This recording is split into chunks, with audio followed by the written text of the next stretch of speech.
Hello friends, मैं हूँ रंजना शुक्ला। मैं आप सबको एक गुप्त काल के मंदिर के बारे में बताना चाहती हूँ। स्थापत्य कला में गुप्त काल का बहुत ही महत्वपूर्ण योगदान था। क्या होता है गुप्त काल की मंदिर? गुप्त काल के मंदिर ये 5वीं शताब्दी का है, 5वीं से 6वीं शताब्दी, 5वीं से 6वीं शताब्दी का है।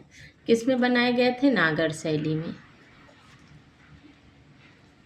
उत्तर भारत की जितनी भी मंदिरें बनाई गई हैं किस शैली में बनाई गई हैं? नागर शैली में। पूछा भी जाता है उत्तर भारत की लगभग बहुत सारी मंदिरें होती हैं, वो किस में होती? जैसे असम का मंदिर हुआ, बिहार, पश्चिम बंगाल का मंदिर हुआ, और ये सब के असम में कामाख्या मंदिर है, तो वो किस शैली में बनाया गया है पूछा जाता है, तो उसे बोला जाता है नागर शैली में वो सब मंदिरें हमारे यहाँ बनाई गई थी। अब देखा जाए तो गुप्त काल में सबसे पहली मंदिर कौन सी थी? नचना कुठार का मंदिर। नचना कुठार का मंदिर, नचना कुठार का मंदिर। नचना कुठार का मंदिर में कौन सी? शिव और पार्वती की मंदिर है। शिव पार्वती मंदिर है, शिव पार्वती का मंदिर है। यह कहाँ पे है? मध्य प्रदेश में है। यह मध्य प्रदेश में है, मध्य प्रदेश के पन्ना में पड़ता है। पन्ना जिला है मध्य प्रदेश का, उसी में यह पड़ता है। ये कौन सी? निरंधारा मंदिर। मैंने एक बार निरंधारा संधारा मंदिर के बारे में आप लोगों को पढ़ाया था ना, तो यह निरंधारा के अंदर आता है। किसमें आता है? निरंधारा मंदिर के अंदर, निरंधारा मंदिर या शैली के अंदर ये आता है। यह कौन सी है? चतुर्मुखी शैली है। चतुर्मुखी मंदिर यानी जो देवता इसके अंदर शिवलिंग जो बनी है वह कौन सी है? चतुर्मुखी है। 4 शिवलिंग है। चतुर्मुखी का मतलब हुआ 4 शिवलिंग्स। चतुर्मुखी शैली है, चतुर्मुखी, वो सॉरी, चतुर्मुखी शिवलिंग है। हाँ, अब आता है तिगवा कुठार का मंदिर। तिगवा कुठार का मंदिर, अब आता है तिगवा। यह कहाँ पे है? जबलपुर में है। जबलपुर कहाँ पे है? मध्य प्रदेश के अंदर ही आता है। जबलपुर मध्य प्रदेश,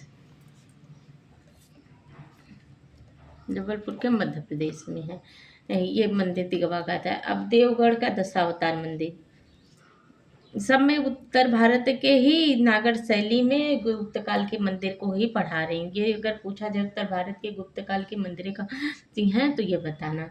देवगढ़ का दशावतार,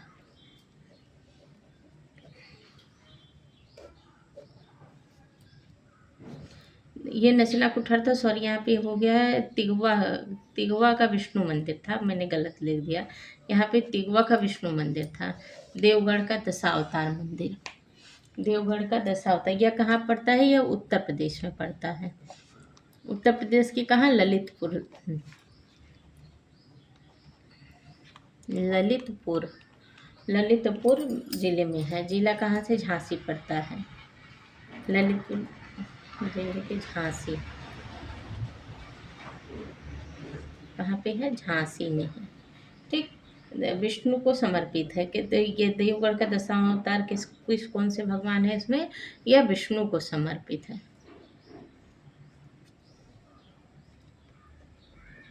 विष्णु को समर्पित है।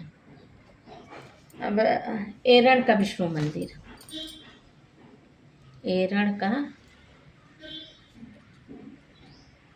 विष्णु मंदिर, एरण का विष्णु मंदिर,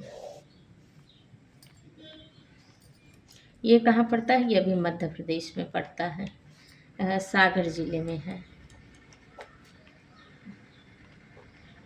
अब आता है भीतर गांव का, भीतर गांव का मंदिर, यह कहाँ पड़ता है? कानपुर में। कानपुर कहाँ पर है? अपने उत्तर प्रदेश में ही पड़ता है। उत्तर प्रदेश में, उत्तर प्रदेश में भीतर गांव का कानपुर में है। ये क्या होता है? ये ईंटों से बना पहला मंदिर था। किससे बना था? ईंटों से बना पहला मंदिर है।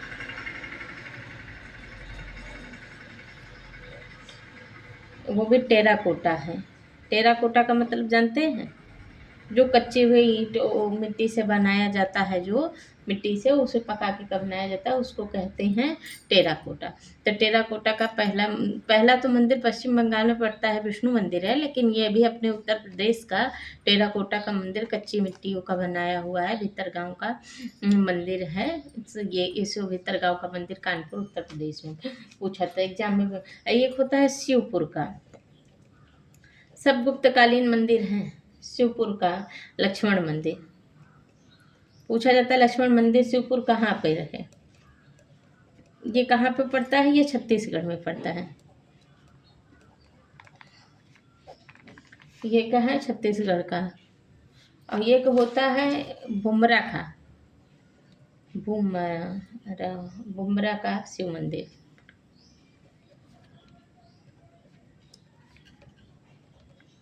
बुमरा का शिव मंदिर ये कहाँ पड़ता है, नागौर में पड़ता है, नागौर में। ऐसे ही छोटे छोटे वीडियो हैं जो मैं आप सबको शॉर्ट ट्रिक में छोटा छोटा बताती रहती हूँ कि कौन से मंदिर किस स्थान पे पड़ता है, किस जगह पड़ता है। छोटे छोटे हर एग्ज़ाम में पूछा जाता है, चाहे आप एसएससी का दे रहे हो, आप टीजीटी पीजीटी दे रहे हो आर्ट से, या अदरवाइज कोई भी एग्ज़ाम में देते हो, तो मंदिर से कोई ना कोई एक दो क्वेश्चन तो बनता ही है। लेकिन ये हमें पता नहीं होता कि कौन सी मंदिर किस जगह है, कैसे है, कहाँ पे पड़ता है। अगर हमको जैसे हमने इंडिया का मैप बना के उत्तर भारत के मंदिरों में गुप्त काल की 10-12 मंदिरों को बता दिया। अभी मैंने आपको ये 5-6 मंदिरों को बताया है। अभी आगे भी कल के अगले वीडियो में मैं आपको और दूसरे मंदिरों के बारे में भी बताऊंगी। लेकिन ये सब चीज़ें एक क्वेश्चन जरूर आपका हर एग्जाम में पूछता है। तो अगर छोटी छोटी चीज़ें को शॉर्ट वीडियो के थ्रू भी अगर हम देख रहे हैं तो मेरे लिए कुछ ना कुछ तो नॉलेज थोड़ी बहुत आ रही है। अब आ रही है, अगर मेरा वीडियो आप लोगों को ठीक लगता है, अगर आप लोग मुझे सपोर्ट करते हैं तो मैं बनाती रहूँगी। अगर नहीं सपोर्ट करते हैं तो मैं भी कल से बंद कर दूँगी। ये तो मेरा थोड़ा थोड़ा बहुत नॉलेज है, मेरे पास थोड़ा बहुत ज्ञान है कि जो मुझे लगता है कि मैं अपने ज्ञान को दूसरों को भी थोड़ा सा दूँ, जो दूसरों का भी भला हो। अब मैंने भी बहुत सारे एग्ज़ाम को ऐसे क्रैक किया था इन सब छोटे छोटे चीज़ों से, तो मुझे लगता है आप लोग को भी ये चीज़ें थोड़ी सी जानकारी होनी चाहिए। Okay, bye, thank you.